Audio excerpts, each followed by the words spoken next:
Hello guys, welcome to my channel. आज हम बात करेंगे बिहार में होने वाले जितने भी एग्ज़ाम जिसमें बहुत सारे ऐसे प्रश्न आते हैं जो आपको इन टॉपिक में मिल जाएंगे। बिहार में होने वाले एग्ज़ाम के लिए सामान्य ज्ञान हमारे लिए ज़रूरी होता है। किसी भी स्टेट का एग्ज़ाम हो, चाहे यूपीएससी हो, बीपीएससी हो, कोई भी स्टेट का एग्ज़ाम हो, उसके लिए सामान्य ज्ञान आपको होना ज़रूरी होता है। जैसा कि आप देख रहे हो, ये अन्य परीक्षाओं के लिए भी उपयोगी हो सकता है जो बिहार में होती है। बट गाइस, उससे पहले आप मेरा चैनल सब्सक्राइब करें, लाइक करें, कमेंट करना ना भूलें, ताकि आगे भी आने वाली वीडियो मेरी मिलती रहे। चलिए आगे बढ़ते हैं। सबसे पहला पॉइंट देखते हैं हमारा, बिहार स्थापना दिवस कब मनाया जाता है। तो 22 मार्च 1912 को मनाया गया, ताकि क्योंकि 1911 में ही देख लिए, दिल्ली घोषणा पत्र में जब ये डिक्लेयर हुआ था कि बिहार की स्थापना को लेके, तभी उसी टाइम डिसाइड किया गया था। राजधानी पटना है, उच्च न्यायालय पटना है, राजकीय भाषा हिंदी है और सेकंड लैंग्वेज उर्दू है। राजकीय पक्षी गोरैया, राजकीय पशु बैल है। आगे बढ़ते हैं गाइस। जैसा कि लिंगानुपात वहाँ की जनसंख्या में, जैसे कि 1000 पुरुषों पर 918 महिलाएं वहाँ पे है। और राज्य का महापर्व छठ पूजा होती है, जो प्रमंडल 9 है, जिले 38 है। 38 जिले हैं, जैसे कि डिवाइड हैं, जैसे उत्तर में है, दक्षिण में है, पूर्व में है, पश्चिम में है। बिहार से रिलेटेड जो भी हैं वही जिले आसपास में 4 अपने राज्य की सीमा को टच करते हैं। लोकसभा सीटें यहाँ 40 है, राज्यसभा सीटें 16 हैं, विधानसभा सीटें 243 है, विधान परिषद सदस्यों की सीटें 75 है। जनसंख्या घनत्व 1106 व्यक्ति प्रति वर्ग किलोमीटर। बिहार का शेक्सपियर भिखारी ठाकुर को कहा जाता है। और बिहार में उर्दू अकादमी की स्थापना 1975 में की गई थी। बिहार में संजय गांधी जैविक उद्यान, जो कि पटना में उपस्थित है।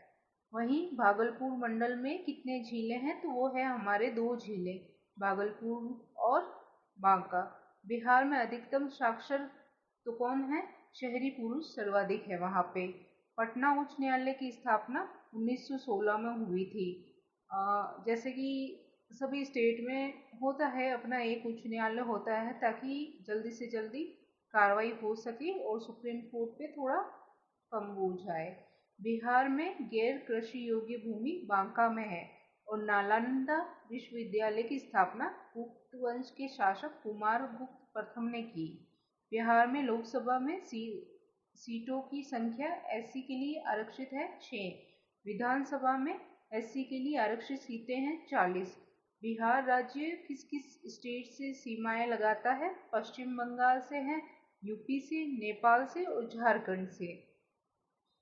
आपको पता ही है गाइस, किसी भी स्टेट के लिए सबसे ज़रूरी होता है उसके आसपास में बसने वाले, चाहे राज्य हो, झीलें हो, आसपास में संबंध को अच्छा बनाए रखने के लिए कोशिश की जाती है। और वहाँ का सर्वाधिक लिंगानुपात वाला जिला है गोपालगंज।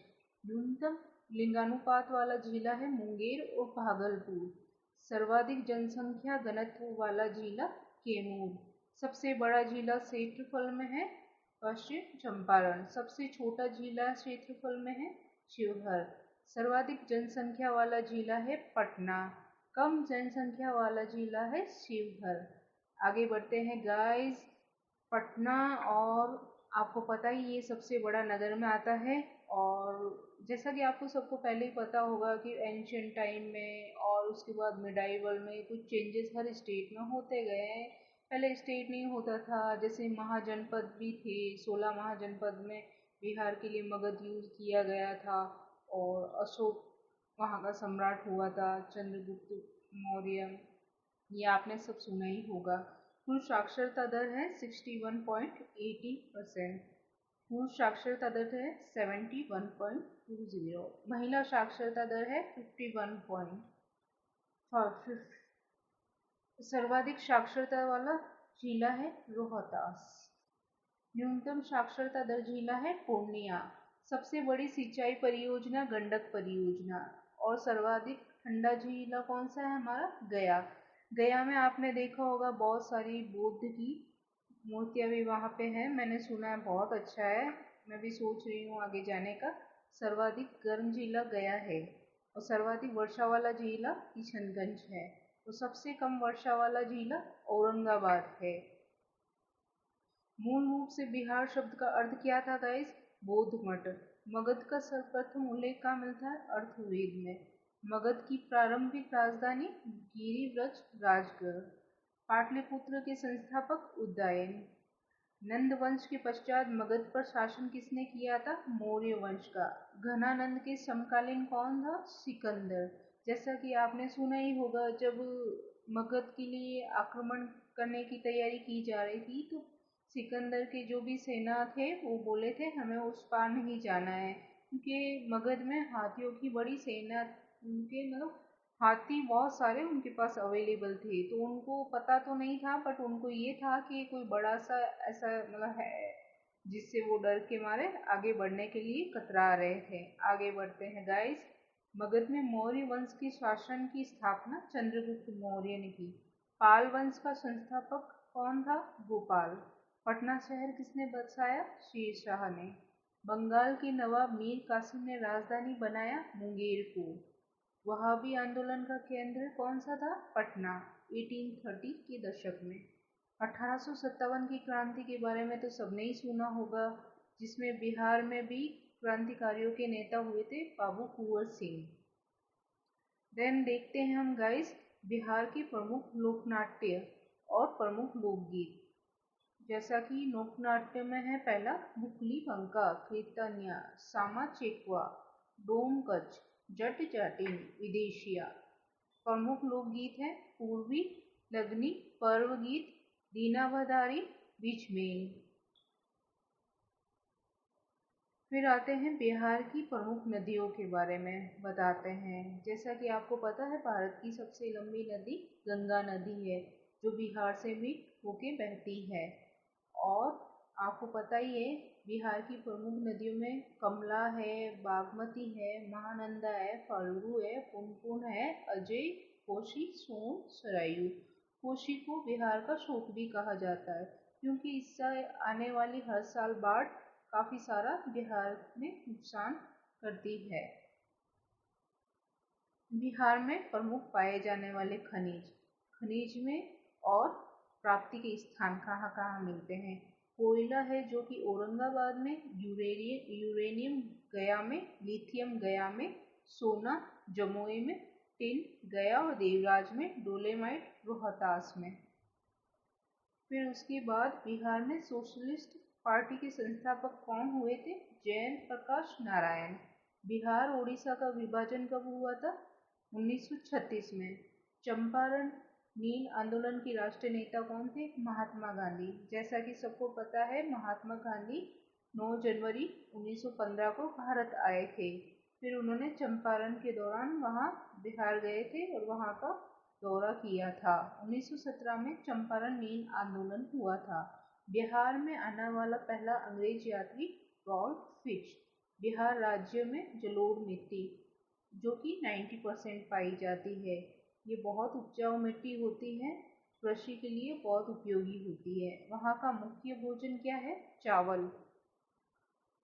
बिहार में मक्का का घर किसे कहा जाता है? बेगूसराय को। बिहार में योजना का आरंभ 1950 से 51 के बीच हुआ था। मैथिली साहित्य परिषद की स्थापना 1939 को हुई। जैसा कि आपको पता है 16 महाजनपद हुए थे, उसमें बिहार वाले कौन कौन से थे? मगध, लिच्छवी, अंग। गौतम बुद्ध के बचपन का नाम क्या था? सिद्धार्थ। बौद्ध धर्म में निर्माण का मतलब क्या था? ज्ञान प्राप्ति की।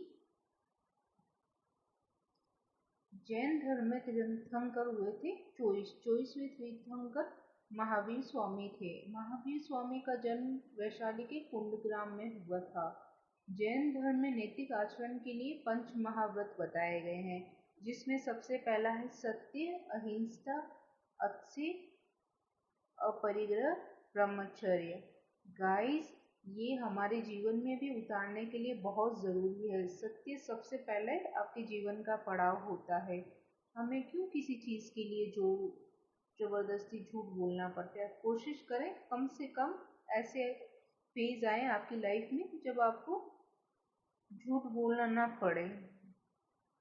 अहिंसा, अहिंसा मीन्स किसी भी, चाहे छोटा जानवर हो या चाहे कोई भी, उसको हिंसा का शिकार ना होने पड़े। जैन धर्म में तो आपको पता ही होगा अहिंसा का क्या मार्ग बताया गया था। अस्थेय के बारे में, अपरिग्रह के बारे में, ब्रह्मचर्य, सभी का पालन करना महावीर बुद्ध ने, और बौद्ध धर्म में भी वो ऐसी बहुत सारी चीजें हुई थी जिसका आगे भी आपको बताया जाएगा। Thank you guys.